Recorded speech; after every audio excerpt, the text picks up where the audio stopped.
Les éditions Sonobook présentent Allah est grand, la République aussi, de Lydia Guirous, avec l'autorisation des éditions Jean-Claude Lattès, lu par Delphine Alvado. À Jacques. Ne composez jamais avec l'extrémisme, le racisme, l'antisémitisme ou le rejet de l'autre. Dans notre histoire, l'extrémisme a déjà failli nous conduire à l'abîme. C'est un poison. Il divise, il pervertit, il détruit. Tout dans l'âme de la France dit non à l'extrémisme.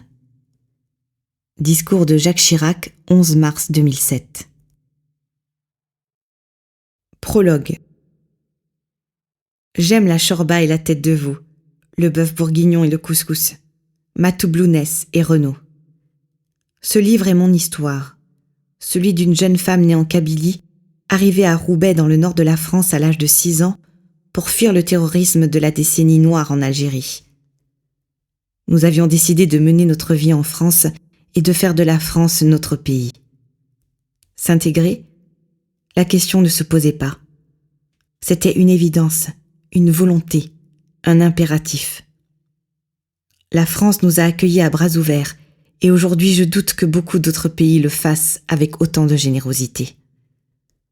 Du racisme, de la discrimination, oui, il y en a eu. Mais on m'a appris à l'ignorer pour avancer.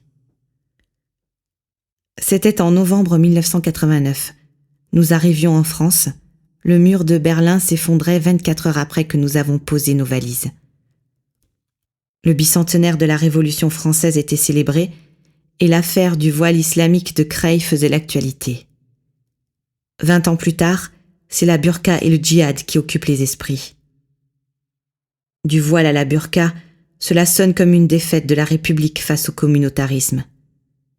Nous avons perdu une bataille, oublié de descendre à la station République, et les droits des femmes musulmanes et leur émancipation n'avancent pas. Aujourd'hui, j'ai 29 ans, et l'air me semble irrespirable. Ma France paraît être tombée dans un long coma. Attaquée, insultée, elle prend les coups sans réagir. Fini la générosité, la tolérance, la fraternité. Pire, la France serait raciste, discriminante, non méritocratique, et la laïcité serait de l'islamophobie. Car aujourd'hui on ne parle plus de racisme, mais d'islamophobie. De Roubaix, ville devenue la référence du communautarisme et du halal, j'ai vu ma France vaciller, s'oublier et abdiquer. La communauté maghrébine est manipulée et s'enlise dans le piège du repli identitaire. Ceux qui ont choisi la République sont violemment rejetés et insultés. Ils sont des infidèles, des traîtres, des collabeurs. Dans le petit monde merveilleux des intégristes musulmans, être collabeur, surtout lorsqu'il s'agit d'une femme, est la pire des insultes. C'est bien pire que d'être une pute. C'est être une traîtresse qu'il faut punir et humilier en place publique, comme cela a été tristement le cas à la fin de la Seconde Guerre mondiale. Pour ces gens, toute personne d'origine maghrébine qui refuse le communautarisme et qui évolue avec un mode de vie français est un collaborateur. Aimer la France et la République est ainsi devenu dangereux dans certains quartiers. Une partie des enfants des quartiers difficiles est embrigadée dans l'obscurantisme et emprunte les chemins de l'islamisme radical, du djihad et du rejet de la France. Ils ne se considèrent plus comme français, mais comme appartenant à la patrie des musulmans. Et au nom de l'amour de cette patrie virtuelle, ils sont prêts à partir au combat. Pourtant, après la décolonisation, et même si de nombreuses plaies restaient ouvertes, les primo-arrivants éprouvaient tous une grande fierté à rejoindre ce pays de liberté et d'égalité. Pour nous tous, la France était une chance.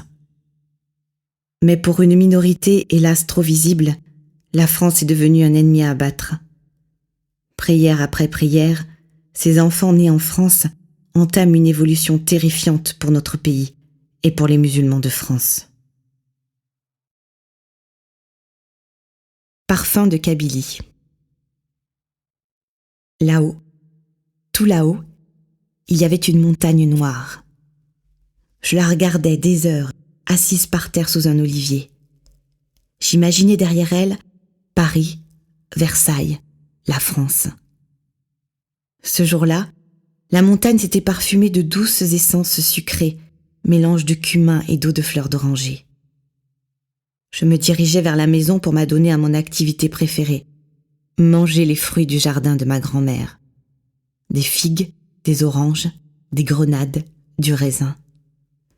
Je croisais Rachid, l'épicier qui portait toujours son pantalon trop bas, mon oncle Ali et son grand sourire bienveillant, et surtout le groupe de Mokrane, Idir et Aguilès, qui ne manquaient jamais une occasion de me montrer les perdrix qu'ils avaient capturés dans les collines.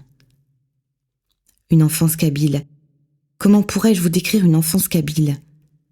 La Kabylie ne se raconte pas. On la vit, on la sent, on la touche, on la frôle, on la désire. Elle est un mélange de rêve et d'illusion. C'est d'abord cette phrase qui berce mon enfance, celle qui débute les contes et les belles histoires qui se racontent depuis des siècles dans les villages berbères de Kabylie.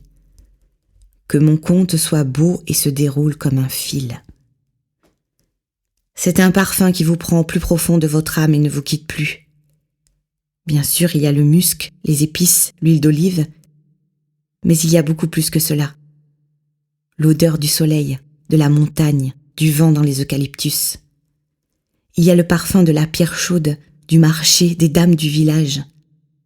Il y a l'odeur de l'eau des rivières, l'odeur de l'ail, l'odeur des ânes, du couscous et le parfum des beignets le matin. Quand je ferme les yeux, chacune de ces senteurs me replonge dans mon enfance. Les mains de ma mère parfumées à l'eau de fleurs d'oranger se posant le soir sur mon front pour me bercer. Les mains au cumin à l'huile d'olive les jours de fête. Les mains pleines de pâte et de farine après le pain.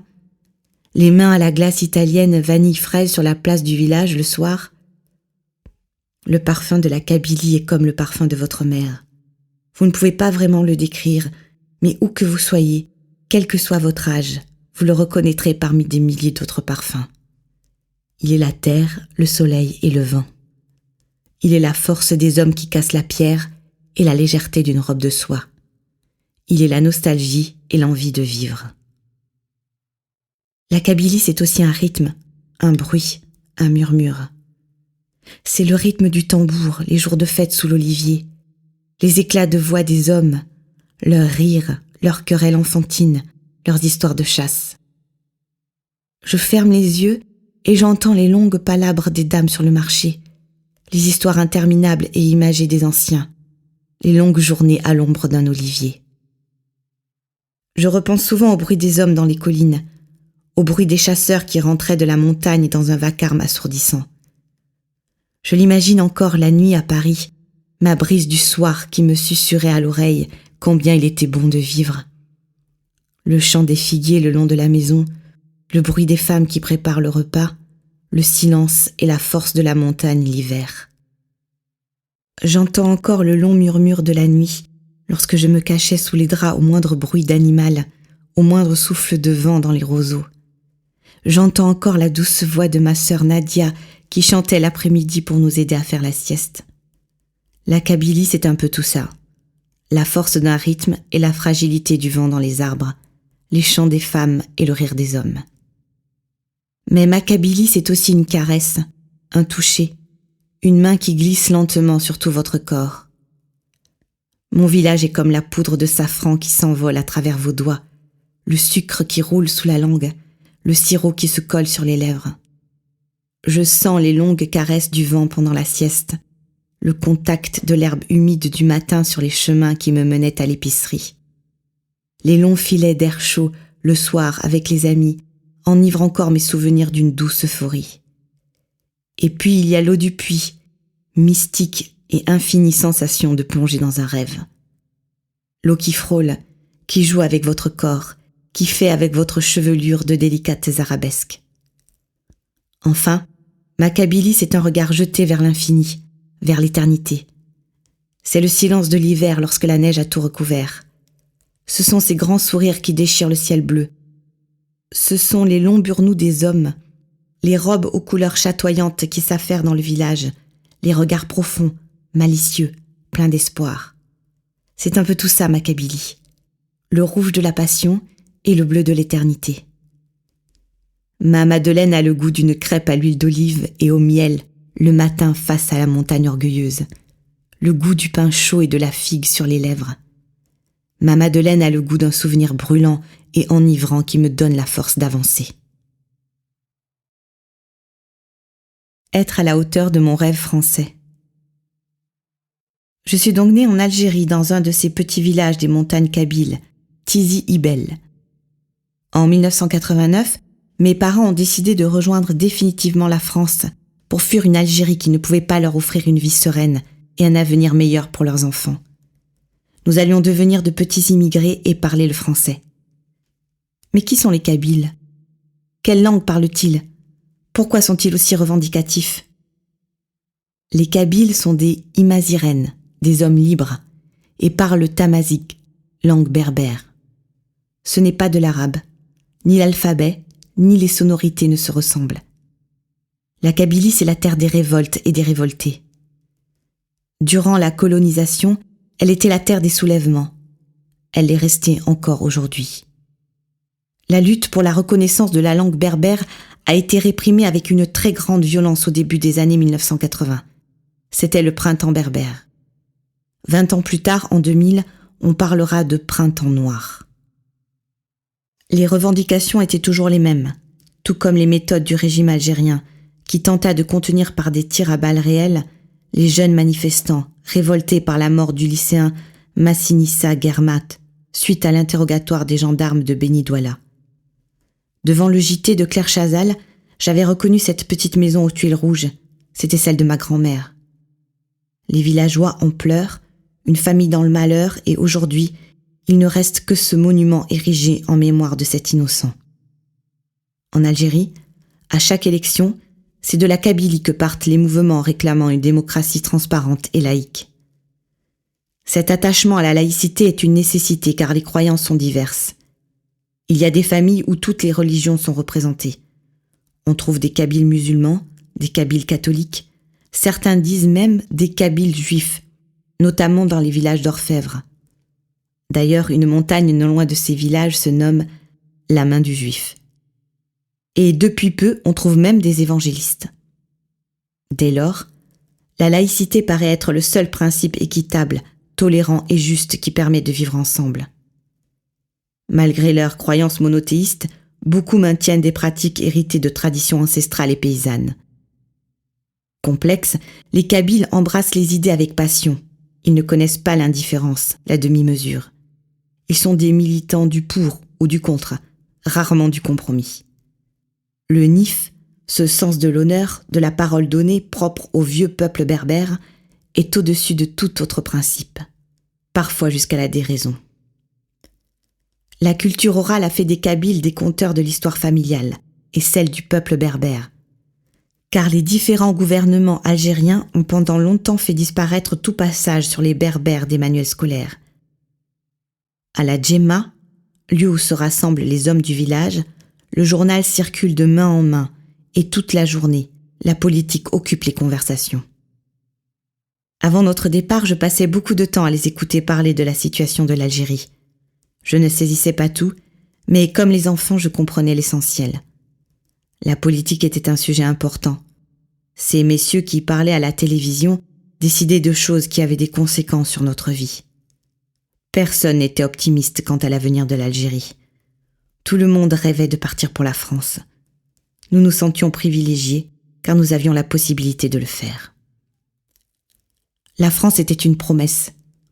On me parlait de Paris, des femmes françaises, de la Tour Eiffel, d'intellectuels, de liberté de la presse, d'université, même pour les filles. La France, c'était la possibilité de choisir sa vie et de devenir quelqu'un sans avoir la pression des fous de Dieu qui venaient obscurcir le ciel bleu algérien. La France, c'était le mérite et l'égalité des chances. Mon père me parlait de politique, de grandes écoles, de laïcité, de littérature française. Il me parlait des valeurs de la France, de la démocratie, de la liberté, de la solidarité. Il me disait que là-bas, il n'y avait pas de différence entre les filles et les garçons. J'allais entrer pour la première fois à l'école en arrivant en France. C'était en CP. J'étais excitée mais j'avais peur. Je comprenais le français car nous parlions souvent en français, mais s'exprimer en français devant d'autres petits français serait une autre affaire. Très timide et réservée, mes parents m'ont appris à me décomplexer. J'avais un cerveau comme les autres et le français viendrait rapidement. L'école, c'était quelque chose de formidable quand on est enfant. On quitte ce stade de totale dépendance et l'on se construit un monde. C'est important de se construire un monde à soi quand on arrive dans une ville comme Roubaix où tout est gris. Nous étions arrivés dans le nord car mes grands-parents y étaient déjà installés depuis les années 1950. C'était un bassin d'emploi important et les usines avaient fait appel à la main-d'œuvre algérienne.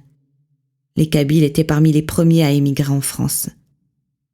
Chaque famille envoyait un homme qui avait pour mission de travailler afin de nourrir ceux restés au village. Quand mon grand-père me raconte son arrivée et les conditions de travail, je suis admirative de son courage et reconnaissante. Les premiers mois, nous vivions chez mes grands-parents. La cohabitation ne s'était pas très bien déroulée et c'est après une énième humiliation de ma grand-mère paternelle que mes parents ont décidé de précipiter notre installation à Roubaix. Je me souviens du premier jour où nous sommes arrivés dans cette maison. Encore une nouvelle maison, encore une nouvelle ville. J'avais hâte que l'on se pose enfin, que l'on soit enfin chez nous sans dépendre de personne. Mes parents avaient bien fait les choses. La maison était spacieuse et bien meublée, même si certaines pièces méritaient une grande rénovation. Le chaude ne fonctionnait pas les premiers jours, mais les bains dans l'évier de la cuisine avec l'eau réchauffée dans une marmite me laissent des souvenirs inoubliables. Maman redoublait d'efforts et d'humour pour rendre ces moments agréables. Elle était heureuse, car nous étions chez nous. Enfin, nous posions nos bagages. Quelques jours après, c'était déjà la fin des vacances et le temps des inscriptions. Mon école primaire se trouvait au milieu d'un parc avec un lac, une cascade et un magnifique hôtel particulier. L'allée qui menait à cette petite école était une roseraie qui finissait par un cerisier du Japon en fleurs. C'était grandiose. J'étais impressionnée. Un parterre de fleurs pour accueillir mes premiers pas vers l'instruction. C'est peut-être pour cela que j'aime tant l'école. Mais assez vite, l'école me montra un autre visage. Les enfants peuvent être terriblement cruels. Il y avait les moqueries sur mon accent kabyle, qui venait d'ailleurs souvent d'enfants d'immigrés. En quittant un pays, on se retrouve souvent déclassé socialement. Cela est amplifié par le déterminisme de certains professeurs qui expliquent que l'on est condamné à l'échec, au chômage, et que l'on finira au mieux secrétaire. Heureusement, mes parents connaissaient ce système et veillaient jalousement sur nos résultats scolaires et notre orientation. Nous devions être les premiers de la classe et nous documenter en plus des cours. Mes parents n'ont pas le compliment facile. Nous ne pouvions pas nous vanter d'être premiers de la classe, car pour eux c'était bien, mais jamais suffisant. « Tu es le premier, mais tu n'es que le premier des ânes. Apprends plus », disait mon père. Avec cette phrase, la fierté légitime du premier de la classe laisse vite la place à l'angoisse de la régression. Apprendre toujours plus. Nous avions le devoir d'entamer ce marathon sans fin vers le savoir qui nous permettait de prendre notre place dans la société française. C'était un message maladroit, mais juste. Il ne fallait pas baisser la garde et poursuivre nos efforts, car être le premier dans un établissement roubaisien ne signifiait pas être au niveau des élèves des meilleurs établissements du pays. Mon père était devenu trésorier de l'association des parents d'élèves du collège de ma grande sœur et de mon grand frère. Il lui fallait s'investir pour avoir les bonnes informations et garantir à ses enfants un traitement plus juste ou moins discriminant. La discrimination et le racisme, nous étions prévenus de leur existence, mais il était interdit de nous plaindre. Face à une injustice de la part d'un professeur, la réponse était « Il faut être meilleur encore. Travaille plus, c'est la meilleure réponse. » Je trouvais parfois ma mère et mon père un peu durs, mais je savais qu'ils avaient raison. Ils voulaient nous inculquer l'excellence. Nous n'étions pas tout à fait chez nous et il fallait nous préparer à surmonter les difficultés. Mes parents m'ont transmis cette force qui me permet aujourd'hui de ne jamais flancher face à l'adversité, aux attaques. Je n'aime pas que l'on me plaigne. C'est une question d'orgueil et de fierté. Deux stimulants très puissants qui rendent exigeants, poussent à se dépasser, à donner le meilleur. D'ailleurs, j'étais tellement fière et exigeante que je pleurais systématiquement lors des conseils de classe. au grand désespoir de mes professeurs qui pourtant me félicitaient. « Pourquoi tu pleures ?» demandait maman. Parce que j'avais l'impression de ne pas être à la hauteur de ces sacrifices. Je voulais être à la hauteur de mon rêve français. J'avais le sentiment que le chemin serait long et qu'il commençait dès l'école primaire. Si je flanchais durant ma scolarité, je n'y aurais pas accès. C'était un devoir envers mes parents, un devoir envers la France qui m'offrait tant de possibilités, un devoir vis-à-vis de ceux et surtout celles qui n'auraient pas cette chance. En France, avec du courage, beaucoup de choses sont possibles. Ce n'est pas le cas partout. Ça ne l'était pas dans l'Algérie des années 1990, et surtout pas pour une fille d'un village isolé de Kabylie. Le complexe du colonisé. Mon père est arrivé en France à l'âge de 6 ans. Il avait avec sa maman et sa grande sœur rejoint mon grand-père qui travaillait dans le nord de la France. C'était au moment des événements d'Algérie.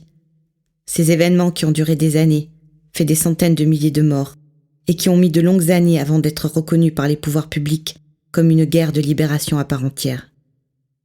À cette époque, il ne faisait pas bon d'être un bico. À l'école de son village, mon père était le seul Algérien. Les enfants et les adultes n'étaient pas tendres avec lui. Ils avaient un père, un frère ou un oncle engagé en Algérie.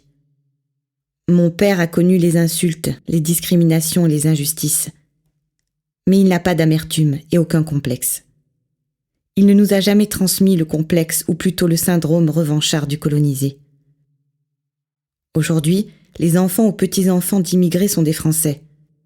Malheureusement, certains d'entre eux se sentent dans la peau du colonisé, période qu'ils n'ont pourtant pas connue. Ils développent ce complexe du colonisé, peut-être par confort ou par facilité.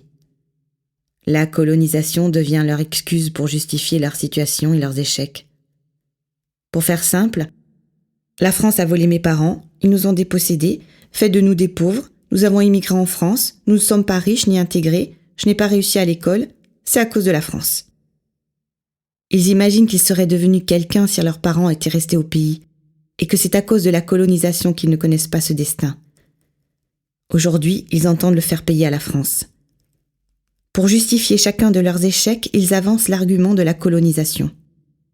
La méthode est simple, développer la culpabilité post-coloniale pour acquérir des droits dérogatoires, des aides ou des postes. Certes, la France a un passé colonial, comme toutes les grandes nations à la même époque. Certes, la colonisation a été une période d'injustice profonde, établissant une hiérarchie entre les citoyens et les sujets.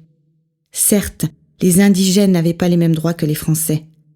Certes, des terrains et des exploitations ont été retirés à des Algériens pour les donner à des colons. Certes, la guerre d'Algérie a été l'occasion d'atrocités. Mais cela est l'histoire et il faut l'accepter. Je suis toujours étonnée d'entendre ces jeunes parler de la colonisation comme d'une injustice qui leur aurait été faite et qu'ils doivent venger. Pourtant, ceux qui ont connu cette période accompagnée de disettes, de morts, de couvre-feu, de la peur du contrôle, d'humiliation, ceux-là, comme mes grands-parents, ne gardent aucune amertume et aucune haine vis-à-vis de la France et des Français. Ils savent faire la part des choses. C'était la guerre, et une guerre, ce n'est jamais propre. Oui, il faut se souvenir. Oui, par respect et par devoir. Se souvenir pour empêcher toute nouvelle guerre et construire notre avenir commun dans la fraternité. 70 000 soldats musulmans se sont battus pour libérer la France des nazis. La mosquée de Paris a été édifiée en hommage et reconnaissance aux soldats musulmans engagés durant le conflit 1914-1918.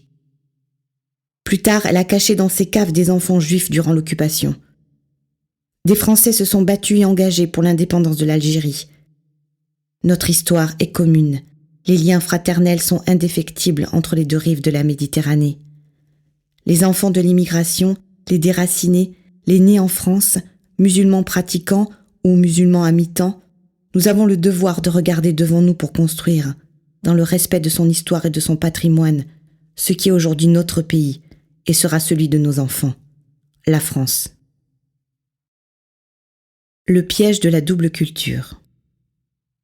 Les enfants issus de la 3e et de la 4e génération sont parfois perdus entre deux cultures. Certains parlent de double culture. Je rejette ce concept. La double culture n'existe pas. La double culture n'amène qu'à être des demi-français et des demi-autre chose. Revendiquer une double culture, c'est revendiquer une crise d'identité. C'est se placer en sous-citoyen, en sous-culturé des deux côtés de la Méditerranée. Étranger en France et français au bled.